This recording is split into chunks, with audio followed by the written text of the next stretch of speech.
What's up, guys? I just got back from the National. As I'm taping this right now, it's Friday. I spent Wednesday and Thursday there. To be honest with you, I'll probably upload this tomorrow, Saturday. But like I said, went there Wednesday and Thursday, and I'll get right to it. If you haven't seen or been on social media, or maybe you have, people complaining about certain things, and I'll address it right now. It was an absolute shit show to get into the convention center. Not sure if they knew how many people were going to show up or show up that early or they're ready for it, but logistically, to get in, it was terrible. Wednesday, I personally waited with me and my friends an hour in line. You could see the convention center. We're about maybe a mile out or so, but just traffic was complete standstill, maybe at a crawl. Took us an hour to get in. So by the time we made it to the door of the convention center to get into the National, it was 5 o'clock. So we were down from 4 hours to 3 hours because the Wednesday night's 4 to 8 p.m. Um, I never expected to just get there at 4 and walk in, but you could tell that they just did not have people directing traffic correctly, didn't have enough lanes open, they didn't open the other entrance, and when we did park, we had to walk basically like another half mile or so to the entrance. I saw people getting out of their cars, whether it's Uber, Lyft, or people that were driving them, and just bringing their Zion cases and dollies or whatever backpacks, and just walking from the main road into the convention center. It was pretty crazy. That was Wednesday. Um, Thursday, since I knew that what had happened, me and my buddies knew what had happened on Wednesday, we decided, let's not try to go with the doors open. It's going to be crazy. We waited a couple hours, much better. We were able to just drive in. It opened at 10. I think we ended up getting there at noon is when we wanted to get there. Like I said, we just drove in. We were able to park. But this time, they did have some more people directing traffic.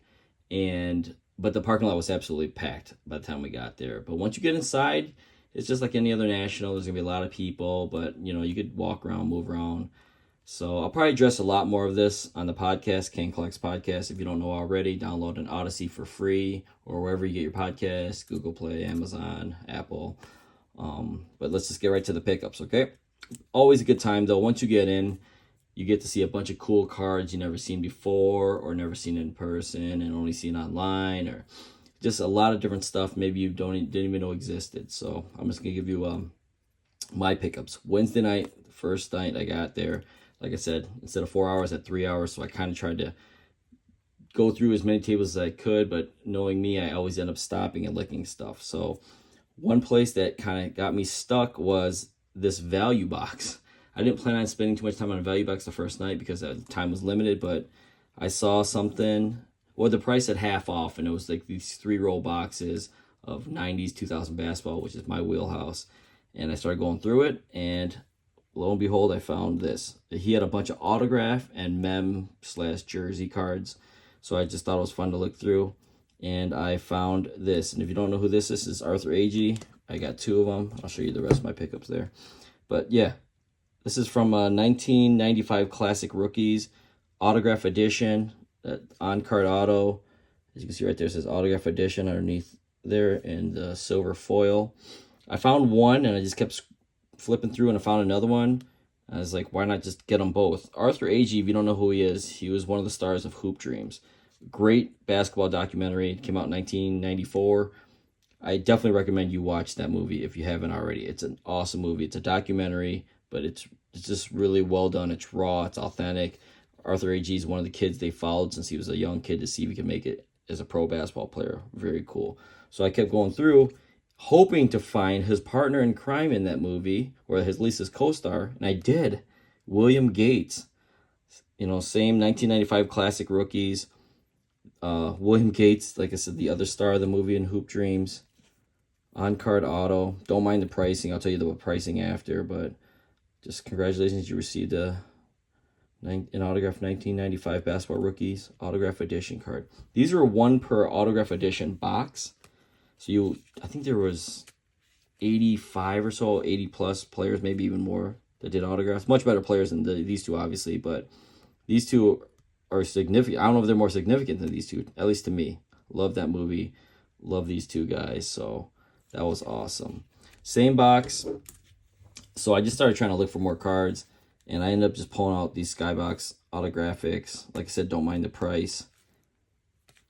Othello Harrington, Irvin Johnson, Tony Smith, yep, and Kenny the Jet Smith. I took them out and I started deciding whether I wanted to buy these or not. And the guy who had owned the booth said, "Let me just make it easy for you." He walked over to me. I showed him the cards. He said, "How about $1 each for these, and $3 each for these? So $15." I'm like, you know what? That's fine. I don't want, no need to haggle, whatever. I figure people might need these for sets. I'll, pick it up for them, sell them or whatever. And if not, I love these autographics anyways. Kind of a warm spot, or a warm spot in my body or my heart for these. Always cool. And back then, on-card autos. So that was always good.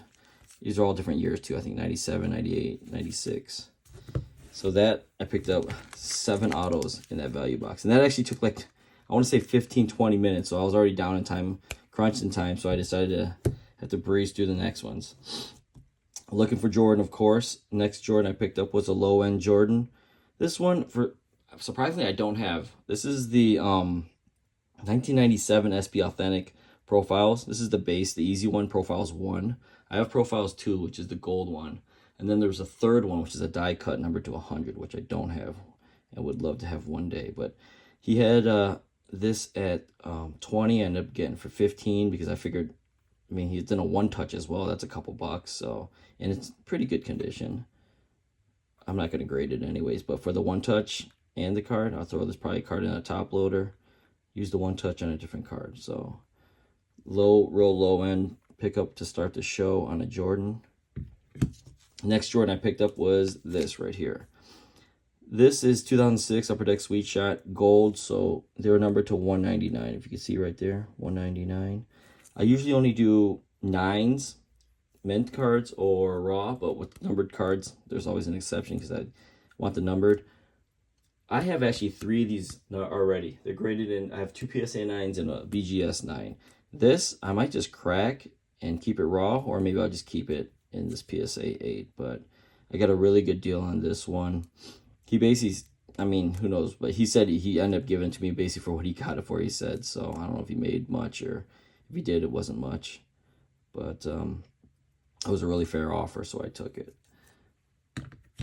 Next, this one helps complete a set for me. It's a little mini set, but 1993 Topps Stadium Club Triple Double first day issue. I have the other 2. I have the base, and I have the frequent flyers. They came in Series 1 and Series 2. So there's 3 Jordans in the set total, Series 1 and Series 2. And so that means he has 3 different first day issues. This is the only one I was missing.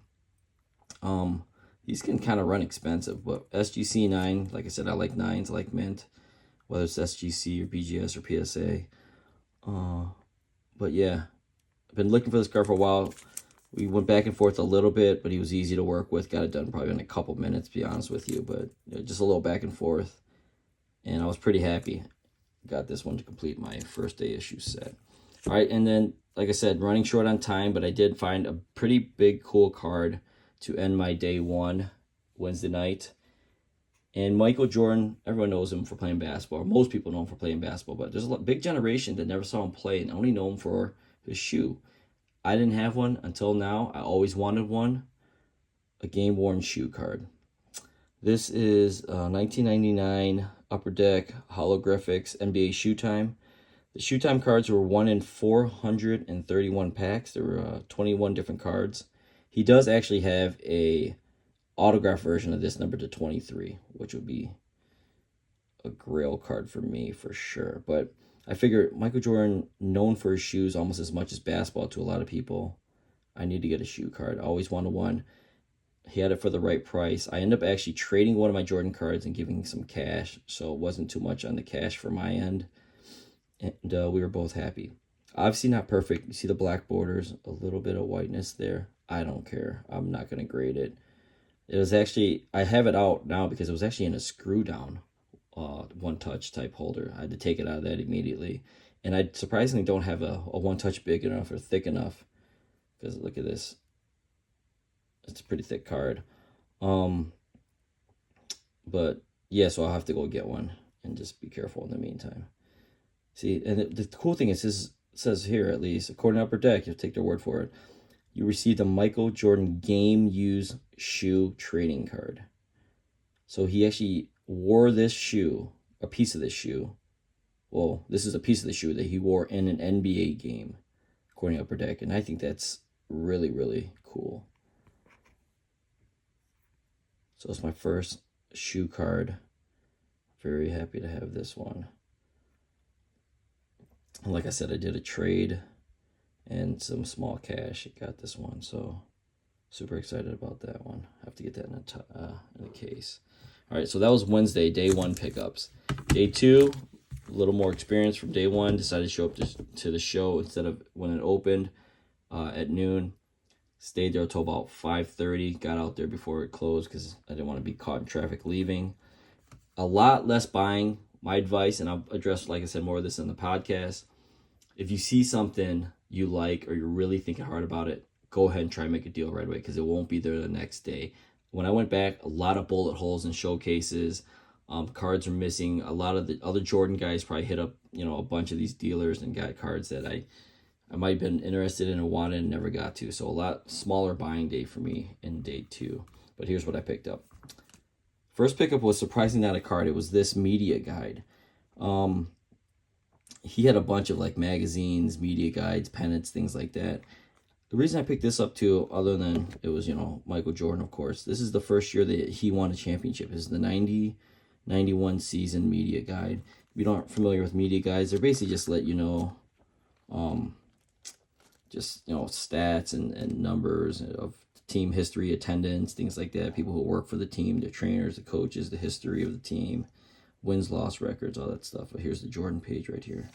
And so this was the year that he won his first championship. So I thought it was pretty cool to have. Went through and found this as well. This is the next year. Obviously, they'd won it the year before, so they put the NBA trophy, Larry O'Brien trophy in the front of the media guide. So this is when the year they went for their back-to-back, their first back-to-back. Ended up being a three-peat, but I thought these were two cool things to have that were, Jordan related, and they weren't expensive at all. But like I said, they'll give you information on other teams in the league too. But I thought that was pretty cool. You look at these old media guides, like you don't even need them now because of the internet. But back then, every team had a media guide. And people in the media would use them for information. All right, next card I picked up, super low end. This is just a base card. I got it for $10. That's exactly what they go for pretty much. But I thought it was in pretty good condition. I always like this card too. This is 1998 Metal Universe. It's just a base card, like I said. There's a PMG version, which is an absolute grail card for any Jordan collector. But this is just a base card. I thought it looked pretty clean. I think I have a couple of these already, but like I said, there wasn't much to pick up. So for $10, I said, yeah, I'll take this one. All right, this next one is, I did not expect to see this because I didn't know it existed, but if you're familiar with the 1996-97 Stadium Club Fusion insert, this is actually a die cut. This is supposed to be two cards. Jordan, obviously one card, Scottie Pippen the other card. Series 1 hobby box, this is where you could get the Fusion insert. Super condition sensitive. This obviously is an uncut sheet. The dealer told me that he basically got a few of these off I think it was a Topps sales representative or something. These weren't released to the public, of course. The name on the Pippen side is fading a little bit. Maybe that's why they didn't use it. The Jordan side looks actually really solid. Super condition sensitive, a little white right there. But yeah, I just don't see this ever. So I thought it was a cool pickup. I didn't even look up comps or anything. I mean, he wasn't moving on price anyways. And I just kind of wanted to walk away with something really cool. That's the thing about the National. You want to pick up things that you don't see every day and that are hard to come by. There's a lot of cards out there, but if you see them all the time and they're always available, it's less urgency for me to try to pick it up. Something like this I never see, and it's in person. I can just take it home. I decided to buy it, so that was my big pickup of the second day, which is a lower buying day. But I'm going to release a part 2 video in a couple of days because I did actually make another deal after I left the show. I had someone at the show pick it up for me. I don't have the card yet. Once I get the card, I'll make the video. But it's a pretty big card, a pretty awesome card. Can't wait to show you guys. All right, thanks for watching, guys. Peace.